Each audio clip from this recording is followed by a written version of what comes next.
Some names are whispered in history books, others are chanted in stadiums, but Muhammad Ali is a name that still roars through time.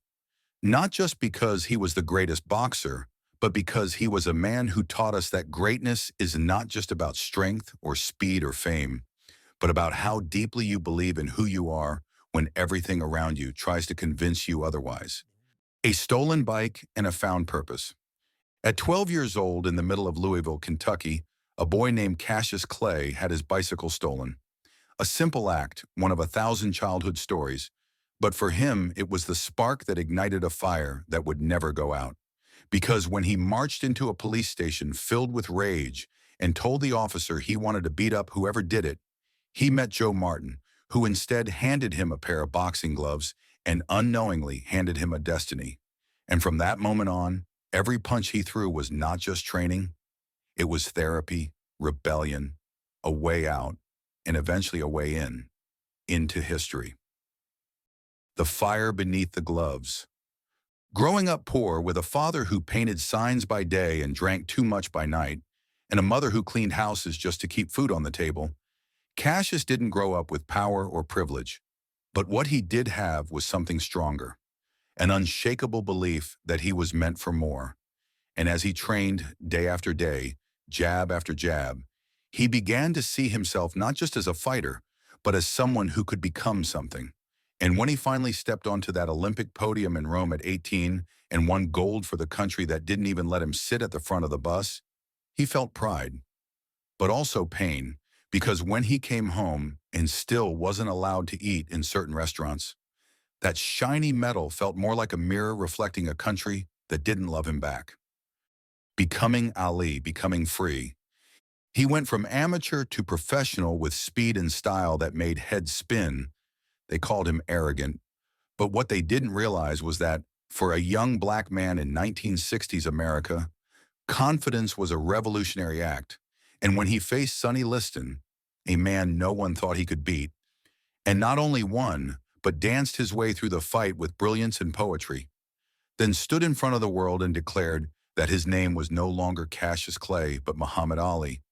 It wasn't about religion or attention or making headlines.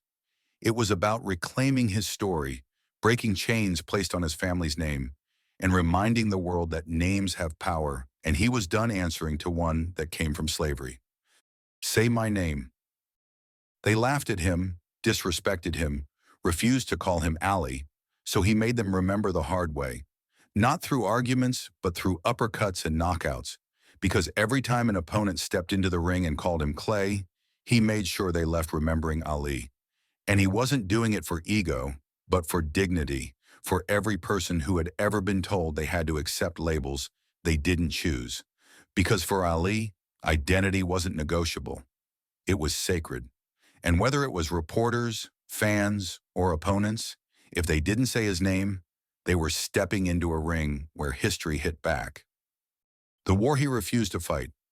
Then came the draft and the war in Vietnam, and the moment where Ali was asked to put on a uniform for a country that still wouldn't treat him like a man.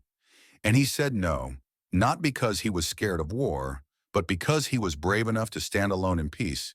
And when he said, "I ain't got no quarrel with them, Viet Cong," he didn't just refuse the draft, he refused the hypocrisy of a nation that wanted him to fight abroad while still silencing him at home. And even though they stripped him of his titles, suspended his boxing license, and almost put him in prison, he never wavered. And while the world called him a traitor, he became something rarer than a champion. He became a man of principle, a fighter for truth, and a voice that echoed in every protest, every march, and every soul that dared to resist. The comeback is always the sweetest.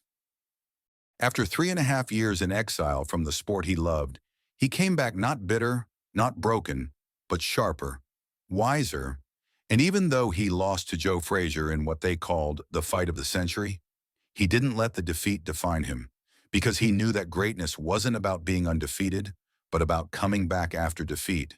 And then came Zaire, the rumble in the jungle, where he stood face to face with George Foreman, younger, stronger, and everyone thought Ali was finished.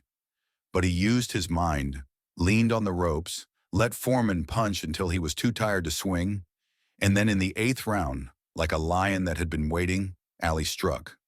And with that knockout, he didn't just win back the title, he won back the narrative, proving to the world that intelligence beats power and patience beats fear.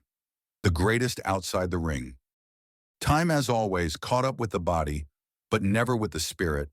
And even after the tremors of Parkinson's disease took his hands and slowed his steps, he still showed up, still stood tall, lighting the Olympic torch in Atlanta with a hand that shook and a heart that didn't, using his silence to say even more than his words ever could.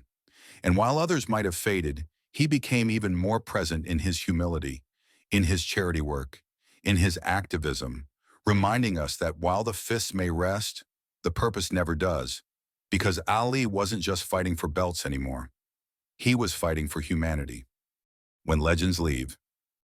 And when Muhammad Ali passed away on June 3, 2016, the world didn't just lose a boxer.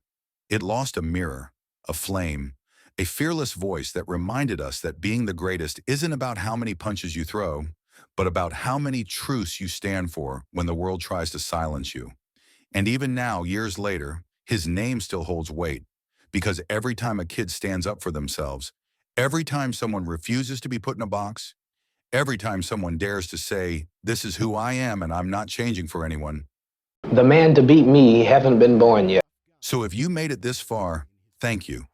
Not for listening to me, but for hearing him, for carrying a story that isn't just about boxing, but about identity, resilience, and the choice to fight for something bigger than yourself.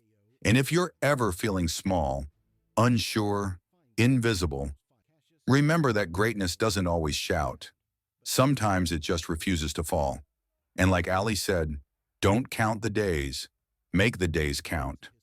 If this story moved you even a little, don't forget to like the video, share it with someone who needs a little inspiration today, and subscribe so you don't miss the next story that deserves to be told. And hey, if there's an athlete whose journey you'd love to see brought to life like this, drop their name in the comments, because I read every single one, and your suggestion might just be the next legend we bring to the spotlight.